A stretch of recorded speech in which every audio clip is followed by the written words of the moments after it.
Ma mère, elle hurle. Leïla, Leïla, descends, descends, ton père est mort. Et je dévale les escaliers. Et c'est la première fois que je me mets devant un cadavre. Il était froid, il bougeait pas.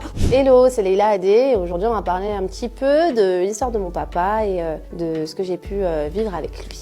Alors, ma relation quand j'étais petite avec mon père, c'était une relation fusionnelle. Je suis l'aînée d'une fratrie de 4. Il était très présent pour nous à ce moment-là. Après, mon père fait beaucoup d'allers-retours en prison. En fait, il rentrait en prison, il ressortait, donc j'ai des petits souvenirs de quand il sortait. J'en ai jamais souffert. C'est pas un truc en mode qui a choqué mon enfance. Après, mon père faisait en sorte de pas trop mêler ses histoires à sa famille, mais quand les policiers rentraient à la maison et qu'ils montent par le toit et qu'ils me fait chut, et j'ai pas conscience de est-ce que c'est lui le méchant ou est-ce que c'est eux les méchants. Moi, pour moi, la police c'est les méchants et mon père c'est le gentil puisque c'est lui le super-héros. Donc il y a un moment où il va rentrer en prison et il va être jugé pour je pense 5 ou 6 ans. C'est quand même beaucoup. À chaque fois qu'on va à ces visites au parloir, c'est notre réunion de famille chaque semaine jusqu'au jour où en fait un jour je suis à l'école, il y a mon oncle qui vient me chercher donc ça c'est pas normal et il me dit bon il faut que je vous explique quelque chose. Donc très pédagogue, il se pose bon votre papa il est rentré à l'hôpital parce qu'il a eu telle chose, bon, incapable de dire ce qu'il avait eu à ce moment-là. Ça, par contre, c'est un souvenir qui reste traumatisant pour moi. C'est quand je rentre dans la chambre d'hôpital et que je vois que mon père est menotté au lit et qu'il y avait 2 policiers devant.